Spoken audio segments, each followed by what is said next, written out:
السلام علیکم ورحمۃ اللہ وبرکاتہ۔ اعوذ باللہ من الشیطان الرجیم، بسم اللہ الرحمن الرحیم۔ وعہدنا الی ابراہیم وإسماعيل أن طهر بيتي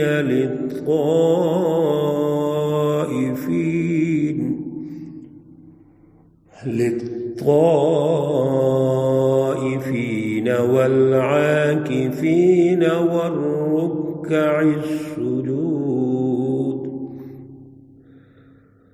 قال الله تبارك وتعالى في مقام آخر: وَلَا تُبَاشِرُوهُنَّ وَأَنْتُمْ عَاكِفُونَ فِي الْمَسَاجِدِ۔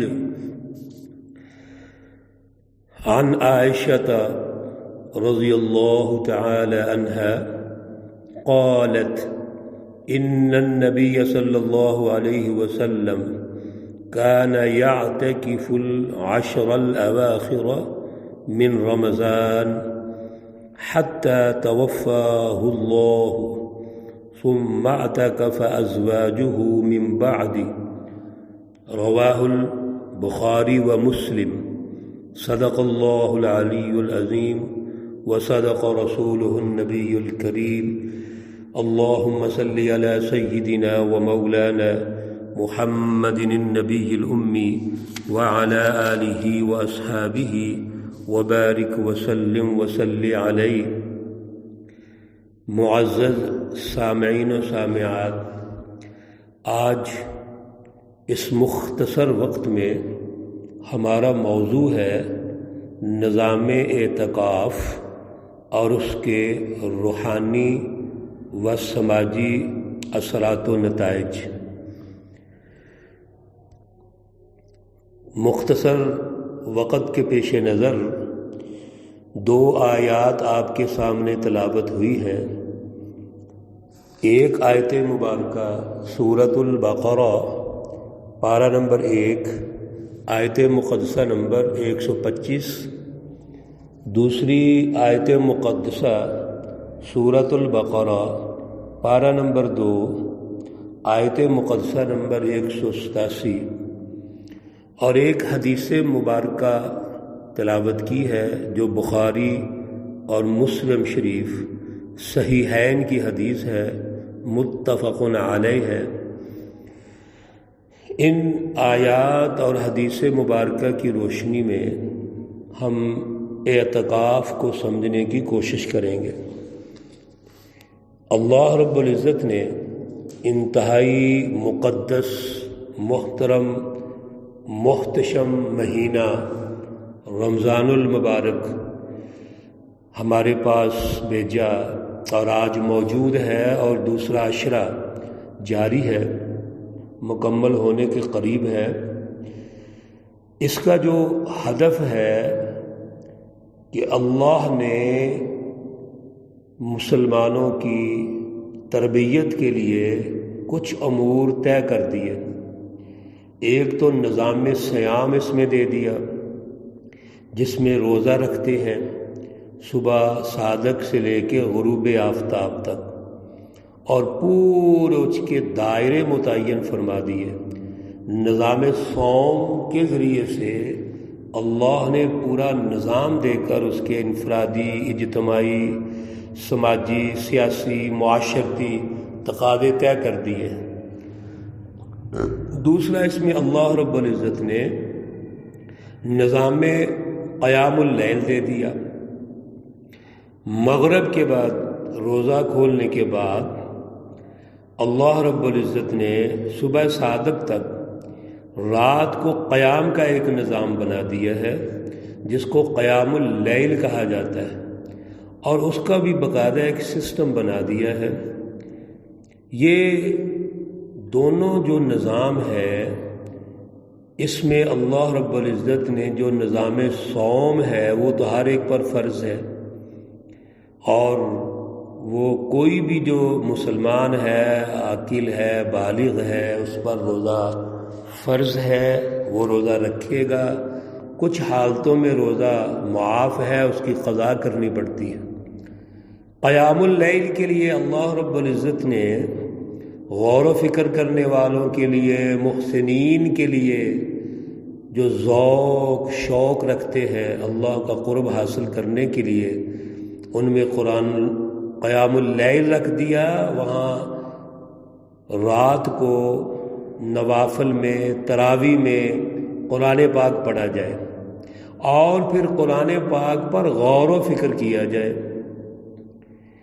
تیسرا اس میں جو اہم ترین اللہ نے سنت کے طور پر حضور نبی اکرم صلی اللہ علیہ وسلم کے ذریعے سے ہم مسلمانوں کے لیے اس کا وقت متعین فرمایا، اس کے دائرے متعین فرمائے، وہ نظام اعتکاف ہے۔ نظام اعتکاف پر ہم ہلکی سی بات چیت کر رہے ہیں۔ اللہ رب العزت نے نظام صوم، نظام قیام اللیل کے نتیجے میں اصل میں مسلمانوں کی، مومنوں کی، محسنین کی تربیت کرنا چاہتے ہیں۔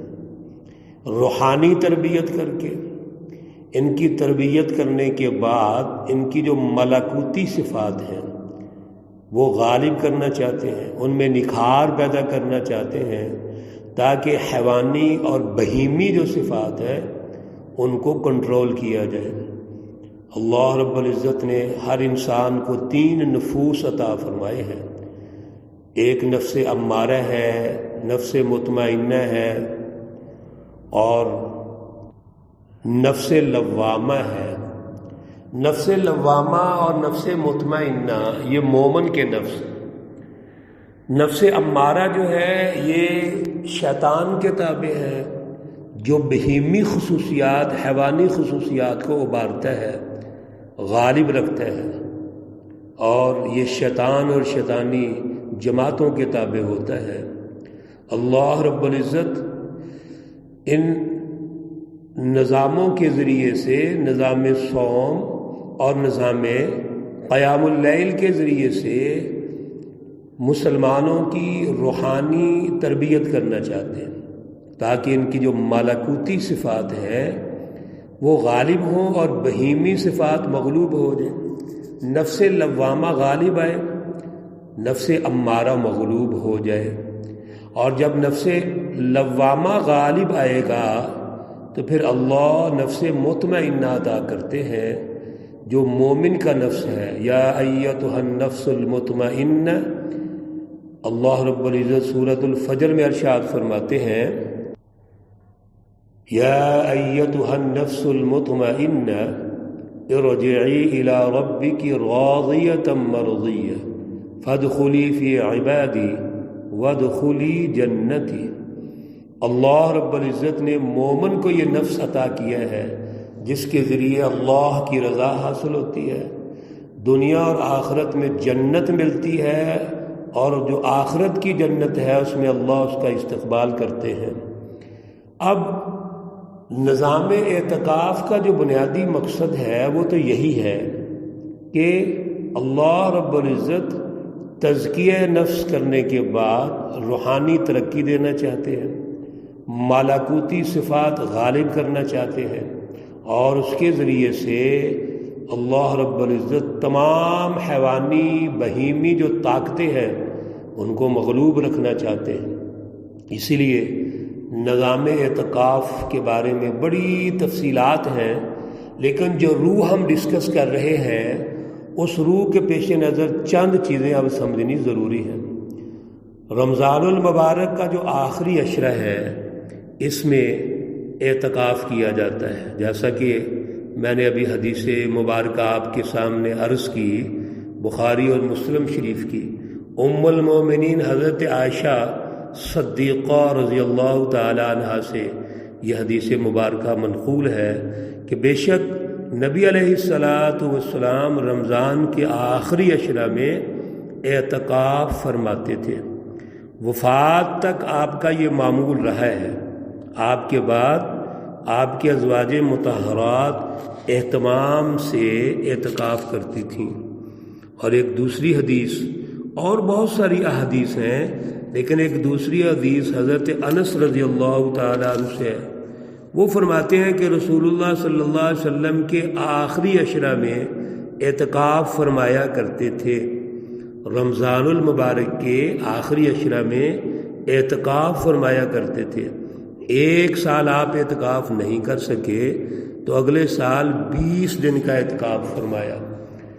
ان احادیث کے پیش نظر اور جو قرآنی آیات ہم نے ابھی تلاوت کی ہیں، ان کے پیش نظر ایک بات تو واضح ہے کہ اعتکاف رسول اللہ صلی اللہ علیہ وسلم نے پوری عمر کیا ہے۔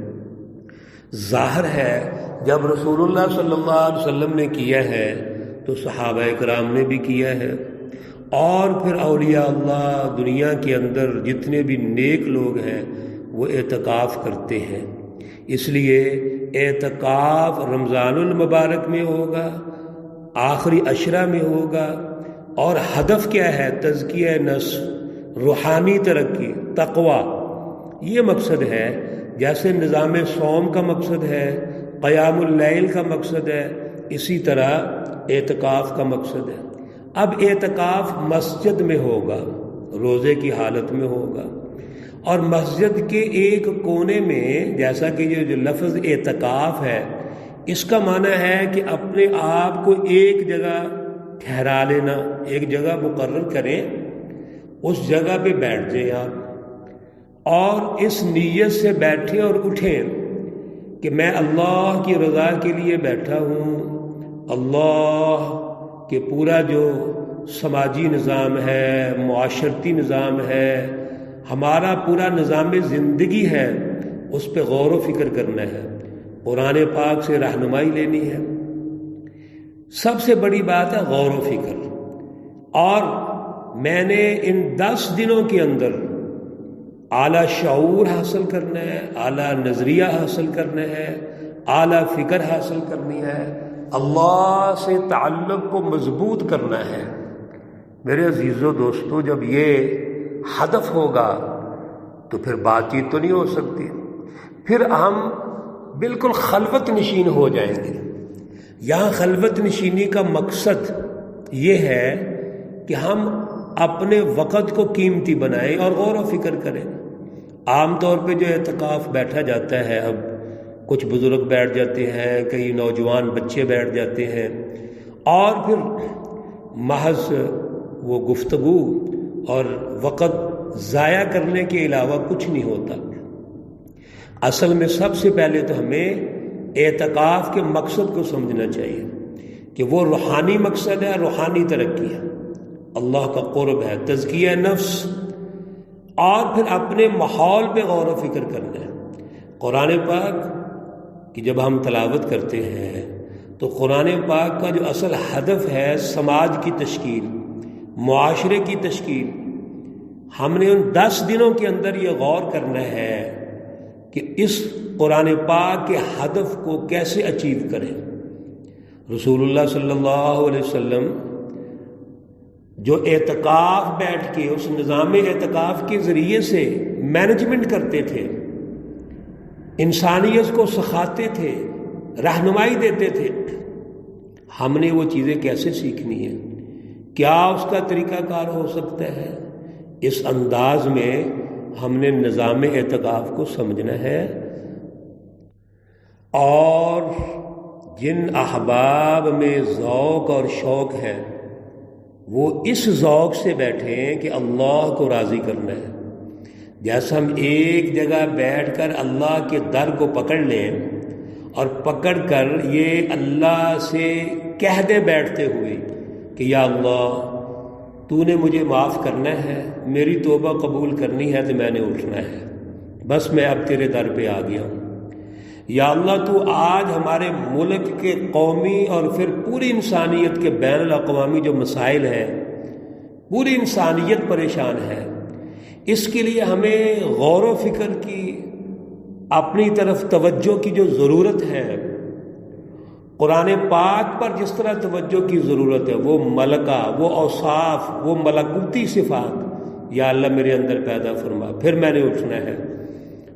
آپ یقین جانیے جب ہر شب کو خلوت میں آپ بیٹھے ہوئے ہیں، اللہ سے توبہ کر رہے ہیں، اپنی غفلت، قومی غفلت، اپنی جزوی انفرادی غفلت، اجتماعی غفلت اللہ کے سامنے پیش کریں، اللہ سے توبہ کریں، اللہ دو چیزیں ہمیں عطا کرے گا۔ ایک، ہماری روحانی ترقی ہوگی، اللہ کی تجلی ہمارے دل پہ اترے گی، اللہ کا نور ہمارے دل پہ اترے گا۔ دوسرا، قرآن پاک کا اصل ہدف، اس کے مفاہیم، آج کے دور میں قرآن کی امپلیمنٹیشن کیسے ہوگی، قرآن کا نظام کیسے ہم قائم کریں گے، اللہ اس کا شرح صدر عطا فرمائے گا۔ اللہ وہ جماعتیں، وہ اولو العزم لوگ جو آج بھی قرآن کی فکر پہ کام کر رہے ہیں، اللہ ان کا ساتھ ہمیں عطا فرمائے گا۔ وقت چونکہ زیادہ ہو چکا ہے، اب آخر میں مختصر یہ سمجھیے کہ اعتکاف کی 3 قسمیں ہیں، ایک ہے واجب، دوسرا مسنون، تیسرا ہے نفل۔ واجب اعتکاف وہ ہے اگر ہم کوئی نظر مان لیں، منت مان لیں کہ مثلا یہ میرا کام ہوگا تو میں اعتکاف کروں گا، جو بھی آپ دنوں کا انتخاب کرتے ہیں وہ واجب ہو جائے گا، جس کا ادا کرنا ضروری ہے۔ دوسرا مسنون ہے، جیسے رمضان المبارک کے آخری عشرہ کا اعتکاف اور اس کی فضائل مختصر ہم نے عرض کیے ہیں۔ تیسرا نفل اعتکاف ہے کہ جب بھی مسجد میں داخل ہوں نیت کر لیں اعتکاف کی، جب مسجد سے نکلیں گے اعتکاف ختم ہو جائے گا۔ اللہ رب العزت اعتکاف کے جو روحانی اور سماجی اثرات ہیں، جو ہمارے محترم بزرگ، دوست، عزیز خواتین و حضرات اعتکاف کرنے والے ہیں، ابھی شروع ہونے والا ہے، اللہ ان کو یہ عطا فرمائے، اور وہ سب کے لیے دعا کریں، اپنے لیے، خاندان کے لیے، ملک، قوم، پوری انسانیت کے لیے۔ اللہ رب العزت تمام مرحومین و مرحومات کو جنت الفردوس میں اعلیٰ مقام عطا فرمائے۔ اللہ رب العزت تمام بیماروں کو شفائے کاملہ عاجلہ مستمرہ عطا فرمائے۔ ربنا تقبل منا انك انت السميع العليم وتب علينا انك انت التواب الرحيم، وصلى الله تعالى على النبي الأمي محمد وعلى آله وأصحابه أجمعين برحمتك يا أرحم الراحمين۔ السلام عليكم ورحمة الله وبركاته۔